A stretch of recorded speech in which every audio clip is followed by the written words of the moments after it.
Welcome to As Long as the River Flows, a Keepers of the Water podcast. This is part 3 of the series, Dene Nation Speaks Out against the 2023 Wildfire Devastation and why an independent inquiry is needed. In part 3, Trevor Teed starts off speaking on his experience as both an evacuee and an employee of the Dene Nation dealing with the territorial government during the evacuation and the Red Cross at the evacuation center in Edmonton. Grand Chief Wilbert Couchon then speaks on the lasting impacts on his community from the 2023 wildfires and the lack of experience on those leading evacuation efforts for the GNWT. Jesse Cardinal of Keepers of the Water recaps other speakers' emphasis on the long-standing effects of climate change, including fires and drought. And then Dene Nation employees Wilbert Cook and Sam Bullock speak on the lack of organization during the evacuation and the effects it had on the evacuees. And finally, Chief Frank Andrew of Toledo wraps up part 3 with his community's experiences during the 2023 wildfires and the importance of recognizing climate change and its part in the 2023 wildfires. Trevor Teed from the Dene Nation wants to make some comments. So if you can go ahead, Trevor. Dene Nation was involved with this evacuation from the start, working from our office. We were fairly well prepared, considering we had short notice. We had a little bit of experience from the floods the year before, so we were fairly well engaged and prepared, as I mentioned. We set ourselves up with the new satellite systems for telephone communications, if at all required. The evacuation itself, as Chief Fred mentioned, was really, really disorganized. Actually, before the evacuation started, government of the Northwest Territories employees' families and RCMP families were given a heads up, and they started the evacuation probably about at least 12 hours before the official notice went out. This is, I think, pretty common knowledge now. And so once the evacuation started, there were lineups at gas stations in town for gas. At Fort Providence, there was a lineup for gas that was probably 2 kilometers long. If it wasn't for the government of Alberta providing gas just on the other side of the border, things could have been pretty bad. The situation we had at Hay River, where there was fires burning up vehicles along the side of the highway, and the same at Enterprise, we were very fortunate not to encounter that leaving Yellowknife, that situation leaving Yellowknife. You know, for poor planning, again, as I mentioned in the chat, elders from Fort Smith were evacuated from Fort Smith to Hay River.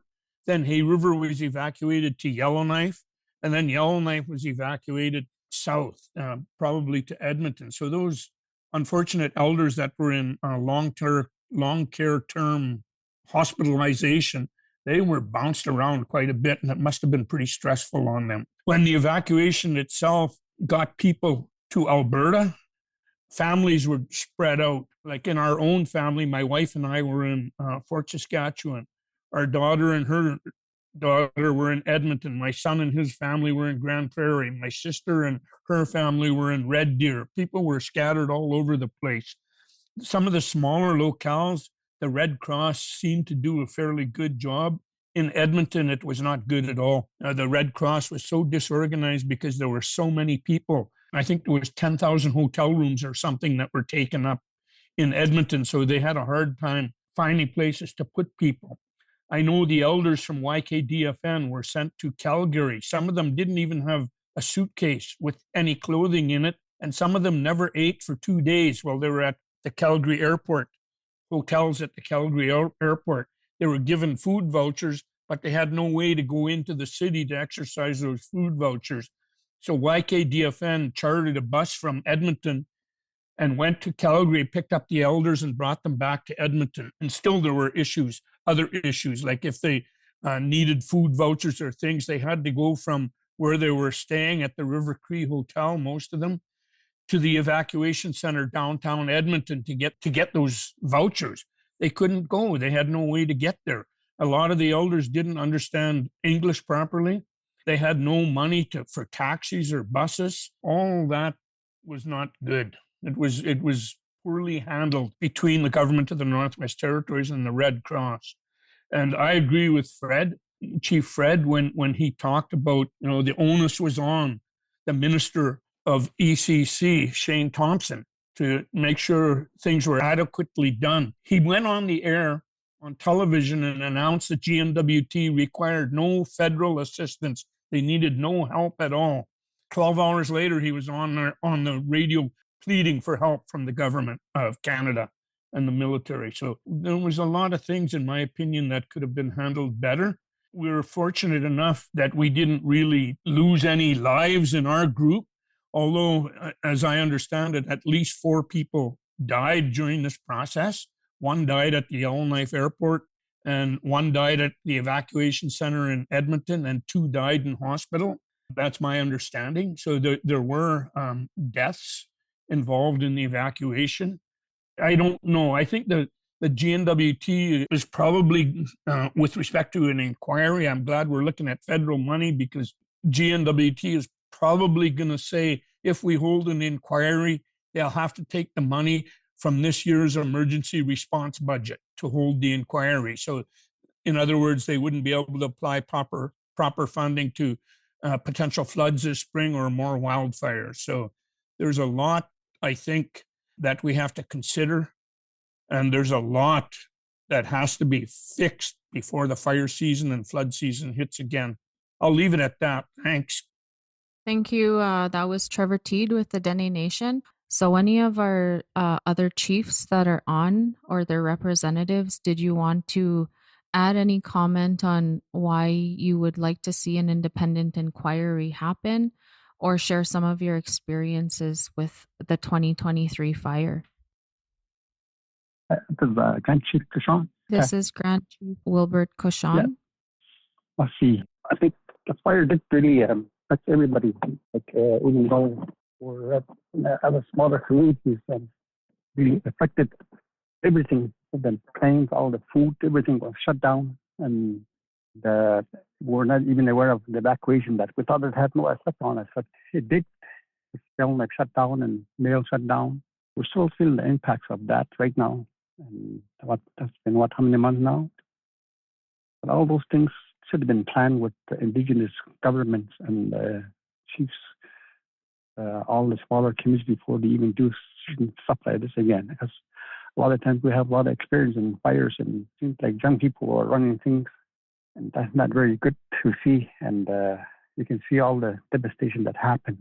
And the fire that were close to Yellowknife, we were flying over, it was really small. And by the time we start tackling it, it was too big. And next thing to hear that Yellowknife can be evacuated. And when we're flying over it, it was small, and they could have took it out then. So certain things like that, it really worked with leadership, even from the smaller communities, because it really affected us. And we couldn't even get all the Yellowknife and some of the fresh produce, all the stuff that comes from Yellowknife. And they were trying to get the food for us from Edmonton, but that kind of got delayed. And then even the mails, we never had a mail for over a month, and now it's still some delays are still happening, and they're still trying to catch up on certain things. So once they plan certain stuff in the future, they should really include us all. They had new or young people that were calling the Shaw University students, maybe that were in the fire and command of stuff that probably had full control, and that shouldn't be the case. It should never have happened. And then even all the fires that are happening, I can talk about it, but they probably have their own experts. They're probably listening to see why it all happened. But I'm not going to talk about that, because it's something that we all need to do for ourselves.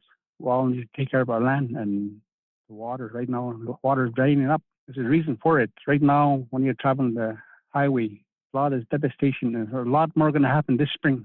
I'm not going to say what's going to happen, but I'm going to say there's going to be a lot of things happening. And you better be ready for it. Right now, a little bit of snow, but there's going to be a lot of things happening, and that's going to be kind of an awe. And you've already seen the fires and the floods everywhere, even in BC. This is crazy. And but the elders have always said that, and now we're seeing it. It's happening. This to be ready, and to maintain our land, we have to be out there for ourselves, myself, and Satu. It really affected everybody. For our small community, Kovo, right now, what we're going to do, what they're going to do is get back their own fire equipment. They're going to start fighting their own fires and not wait for a government, because they let the good lands are all burning. And in a way, it's good, but then when you look at too much, but very good for the future. So I just wanted to say that massive for listening, and I think that we do probably need an inquiry, but I think we could do it maybe ourselves if they don't want to do it. Maybe we have to include federal government and just go ahead and do it. Why wait with territorial government? We'll see. Hi.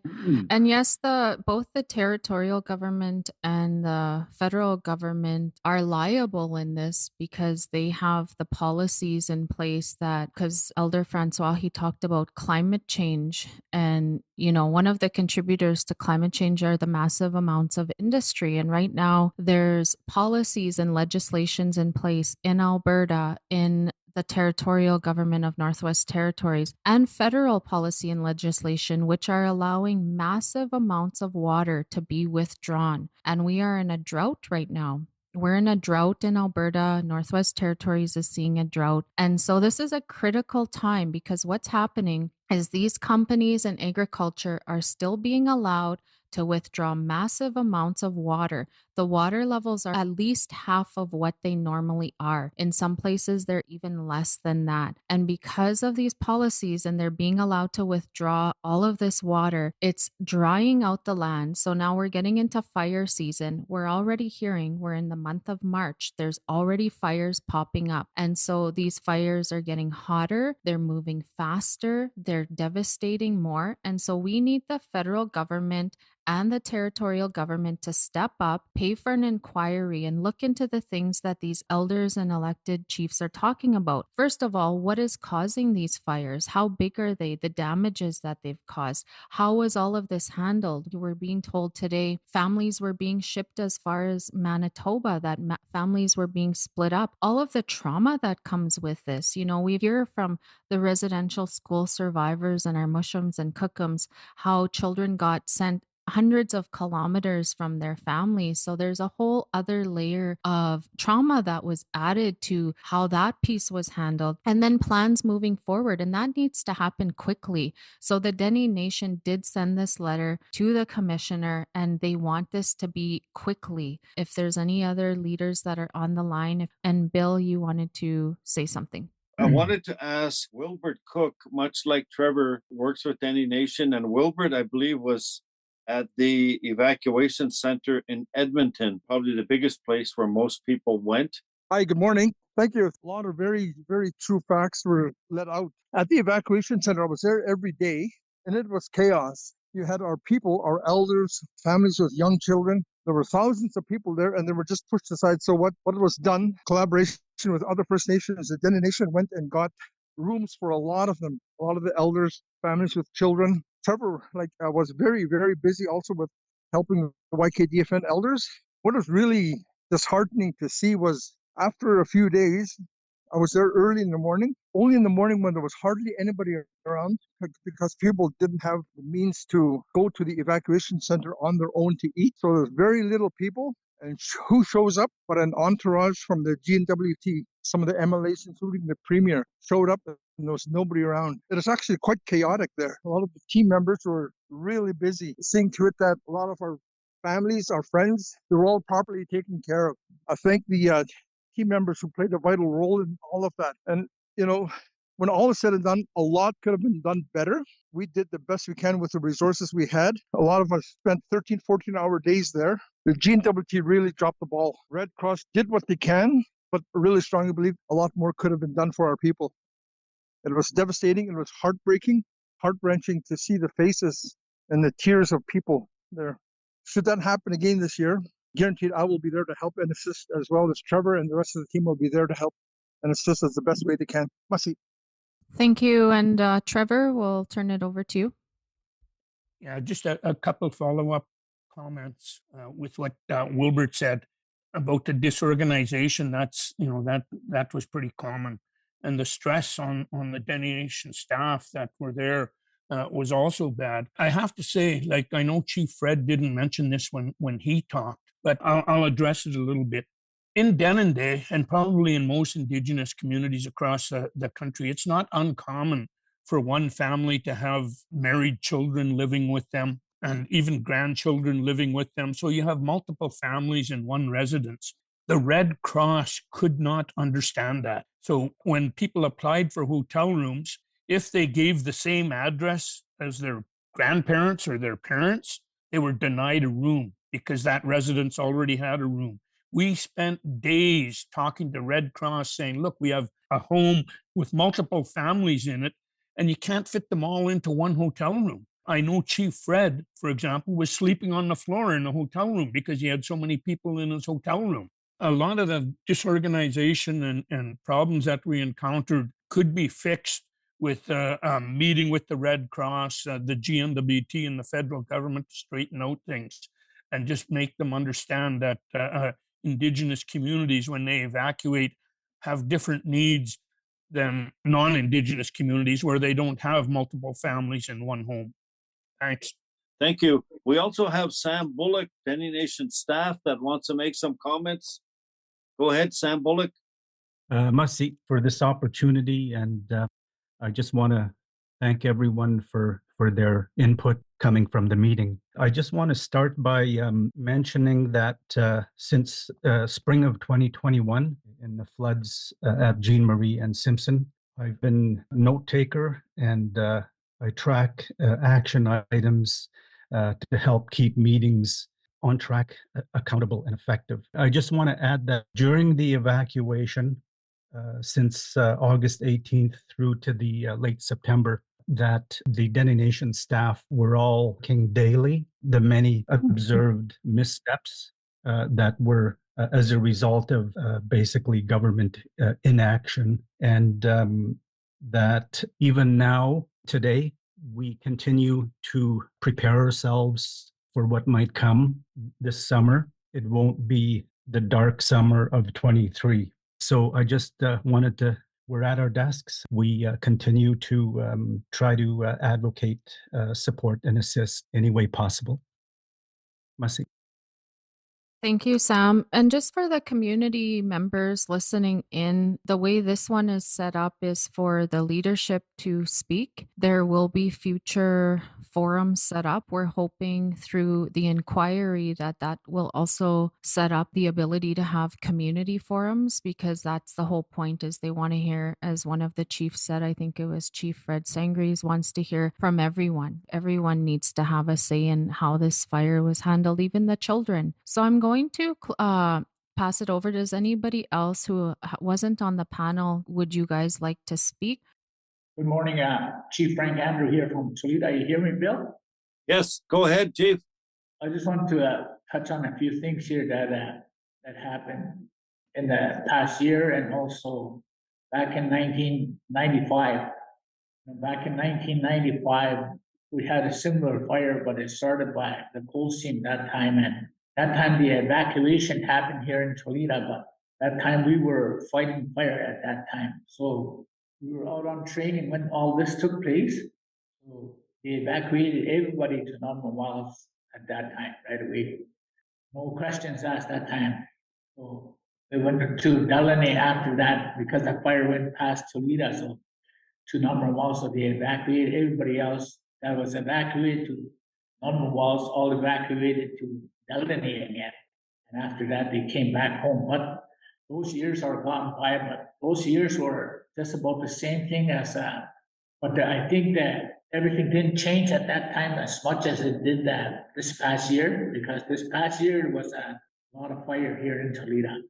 When it starts, it goes, it don't wait for anybody, really fast. When it started in well, maybe 15 kilometers out of Toledo, the first fire here. And, you know, the GNWT is saying that because of 1995 fire, it won't travel as fast as it would. And it's sort of that one was slowed down, but the one on the other side of the river that took place maybe 20 kilometers out on the other side, and that took the whole country on the other side of the lake, the river. And once the smoke and everything all came out, that's when we decided to take the elders out.